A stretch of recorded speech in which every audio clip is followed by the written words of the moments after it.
Michelle. I'm a recent graduate going into obstetrics and gynecology. Very excited to be starting residency in just a couple weeks, actually, from today. It's been an amazing journey.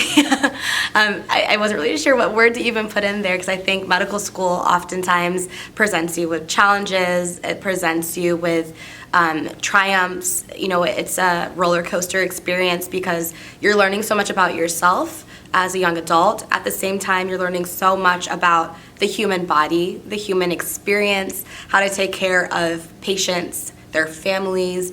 And for me, what's very important is taking care of communities, and that is a arduous task, a very huge task that you decide to take on as a young person. And I think we respect physicians because the process to go into medicine is not linear. It comes with a lot of curves, a lot of ups and downs, not only because the material's hard, but because, you know, it can be taxing on an individual to go through this. For me, I've been blessed to, been able to come to medical school. I did a master's program because initially I thought I was going to do some teaching. So I had a little bit of background in physiology, which is what my master's was in. And when I decided that I wasn't going to teach right away, I would rather go to medical school, I came in thinking that I knew more than I actually did. The first test was definitely a challenge. It was definitely hard. I think it was histology, and it was like the second week of school, and it was tough. I'm a visual learner, so actually it wasn't too bad to do that exam, but the one after that was biochemistry, and that was really hard. And I remember, getting your score back, and granted, I did fine. I passed the test, but you look at the histogram because they would show us where everyone was on the plot, and you come from a place where you're usually always on the top. You're doing well all the time. You're excelling. You're succeeding. You've never been anything less than average. And I was like on that histogram on the downslope on that first test, and I was like, no, this is not a good sign. What do I have to do to get better? And of course, my class, before we got a new curriculum at my medical school, we would have exams bunched together. So you would have one test after another test after another test for that first term. And then the second semester, we had a test every Monday, literally every Monday. And so if you felt like you were falling behind or if you saw areas of improvement, you had to quickly rectify that and quickly jump back onto the boat and not drown in the water and make sure that you kept catching up with the new material because there was always another test coming up. And so it was easy to always be on that histogram plot where you were average or less than average if you weren't really reaching out for people to help guide you, whether that be an upperclassman or be a tutor if you needed extra tutoring help. And you also had to, at least for me personally, I had to be humble. I had to acknowledge that, okay, yes, I might have gotten a master's. Yes, I might have more knowledge and more basis behind me.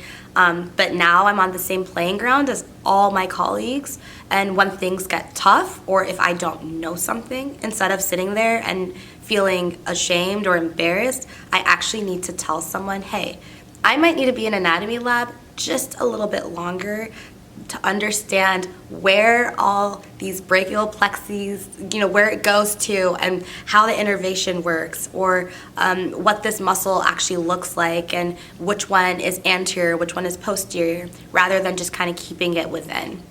So I think that was the growing pain of your first year of medical school. Once you're going through those growing pains, you always have to do something at the same time that keeps you excited. It keeps you motivated for medicine, because while you're in the anatomy cadaver lab at 2 a.m. in the morning, you're going to be sitting there questioning, like, why am I doing this? Whether you have experience in the past, whether you could have done a completely different career, you're going to be sitting there like, is it worth it right now to be in this position and to feel like I'm not doing the best that I can in this moment? You have to remember, number one, you're going to do amazing. And by the end of my first year, I was, doing above and beyond, but it was because I had to acknowledge that I needed help or I needed to fix things that needed to be corrected. But I also kept myself motivated. I kept myself clear on my goal that I want to be a physician. I'm doing this because I think that health is a human right. I'm doing this because in order for me to get to the next stage, I need to understand the basics. And nobody wants a doctor treating them who doesn't understand the basics. No one wants a doctor who is pompous and doesn't want to reach out to get extra assistance. And then at the same time, making sure that I'm doing activities that I love. So I was part of a program on my campus called the Urban Medicine Program. It's a selective 4-year curriculum that is longitudinal. It allows students to be partnered with community health organizations. Not all of them are clinic affiliates, but the one that I was paired with was a clinic affiliate. And we created a food security tool where we would identify patients who were in need of healthy food resources, and we would allow them in a clinical visit to be connected to those food resources, whether it be applying for SNAP, applying for WIC, being connected to a food pantry or emergency food shelter, etc. And so at the same time of me studying throughout my M1 year, and when days got hard, I could always reflect that harder nature with something that was very positive and actually was very fulfilling for me and enriching to me. And that became part of my story. It became part of the things that I'm so passionate about, which is making sure that patients have their social determinants of health addressed, if not by a clinician in some way, shape, or form before they walk into the clinic doors. But I had to make sure that I could have that duality of studying hard and still reaching out and doing community service work. So when you transition to your second year of medical school, the challenges are completely different because your focus is on the lovely step 1. And step 1 has its own things. It's a mountain. I think you go into your second year knowing that you want to do very well on an exam, but it's not until you're in that dedicated time period where you have a lot of pressure on you and you have to essentially bring together 2 years of knowledge, textbooks full of knowledge, into a study session so that you can take this 8-hour exam and get a 3-digit number that hopefully ends with it starts with a 2 and maybe a 4 to make sure that you can go to a good residency program. And I at that time had a great support network with my school friends, so we had study sessions together. We would go downtown in these secret study spots, as we called them, and we would study together for hours on end. I felt pretty good going into the exam, but when I got my exam score during my surgery rotation as a third year, I was so disappointed. And I remember I was driving home from a very long case, and I opened the score on my phone because I didn't want to open it during the daytime when I was in the OR. And I remember thinking to myself, like, I'm not going to match. No, I'm not going to match. And then the second thought was, okay, maybe I'll match, but I'm not going to match in what I want to do. And at the time, like I said, I was on surgery. I loved surgery, so I knew that I wanted to be in a surgical field or a more competitive specialty. And that thought frightened me so much because I felt like you have done so much to get to this point. It's been 3 years. You are doing well clinically. You are confident. There's so much that's good about you.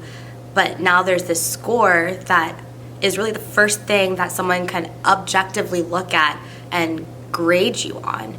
And I think oftentimes as medical students, looking back in retrospect, I can say this, but as medical students, we like to define ourselves in very simple terms. You're either good, you're either bad. You are a number, and this is what it means. We're very logical and analytical, and that can be to our detriment because we limit ourselves when we only see ourselves as a number. Again, I can only say this in retrospect because everything worked out fine. You know, I matched at my number 1. I am excited and I can mentor students behind me. But in that moment when I opened my score and when I continued, my rotations, I kept thinking back about step 1 and how it was not my goal number whatsoever and how it would limit all my prospects in the future. And that was not necessarily true.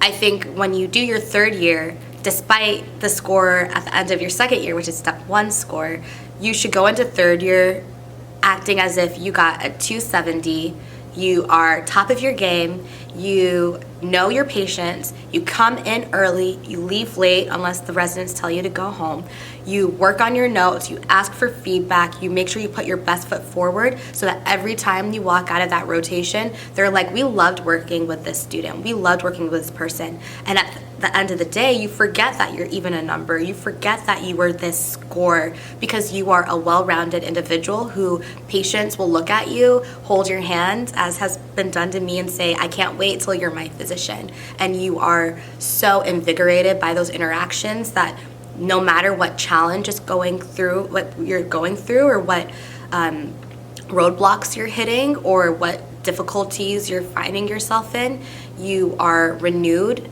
in your spirit because you're doing something that you absolutely love. So I think that's kind of how I had to bounce back from going through that heartbreak. It was really heartbreaking. I think even through my 4th year, I was like, oh man, this step 1 score, I just don't know about it. But I think because I was so confident in the experiences I've had and the things people have said about me beyond that score, I was more than able to hold my own and know that I don't have imposter syndrome, know that I belong here, know that I'm going to be a doctor, I'm going to be a physician who is representative of a minority of other physicians, but still representative of a majority of patients in this country, and that's necessary. And so nothing is going to stand in my way, and nothing's going to tell me otherwise. So at the end of the day, I loved my 3rd year because I had that confidence in myself. And going into 4th year, because I had to rectify the score, because a score is a score, it still goes out, it still gets sent, it's still looked at, it's still considered, it's still part of your application, I had to study for step 2 and try to work very hard on step 2 to make sure that that score was 10 times better. And I think that for those of you who are struggling with taking tests, the beauty of medicine is that we take tests all the time. So right now I have to start thinking about step 3, then you start thinking about your board exams and your in-service exams, and so many of these things come up on an annual basis or on a regular basis. You can practice or try to find and target the problem areas or what you might have done wrong previously. So if that is maybe when you get to the exam, despite how much you prepare, you have testing anxiety, taking care of that.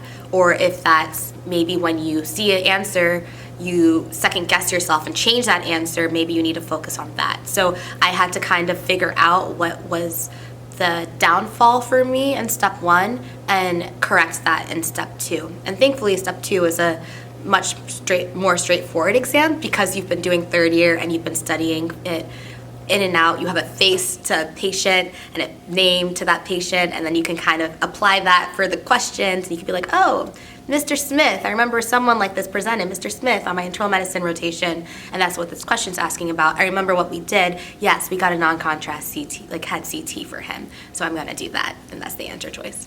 So it's a little bit different of an exam for that reason.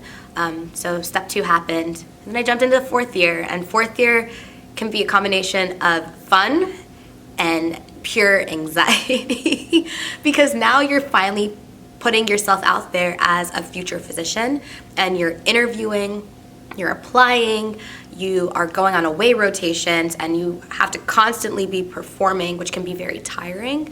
But if you allow yourself to, again, remind yourself that you belong here, that this is your destiny, and that everything is happening for a purpose, for a reason, and it will always happen for your good, which was like my mantra in my head all 4th year, you will be fine at the end of the day. And again, very much easier said than done.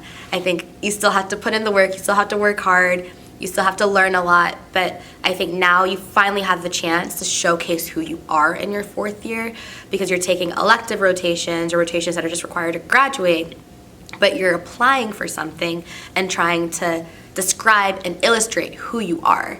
So you can reflect back on all those challenges and all those roadblocks and all those difficulties, and then also consider all those triumphs that you've had, those achievements, those times that you should have celebrated and maybe you didn't, but you can write it down on your application, or you can tell your letter writers to consider it in their letter for you in your application. because it should be noteworthy. It is noteworthy that you have gone through all this and yet you have made it to the other side. And so with that all being said and done, match day comes and there's pure exhilaration because you look at the journey you've gone through, the ups and the downs, and you're like, wow, this is surreal. I am here.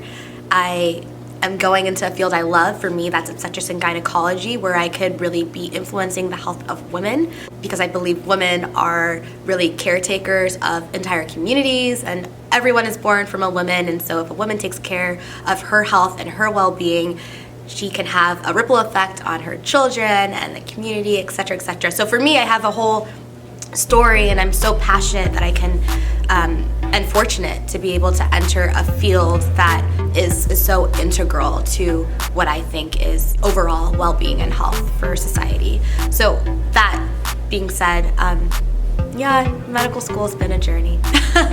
It's been an amazing journey, but it's taught me a lot. It's taught me a lot about how to take care of myself, first and foremost, how to rely on my faith, because I truly think that that's been a saving grace for me, my support system, and yeah, I'm excited to take care of my patient.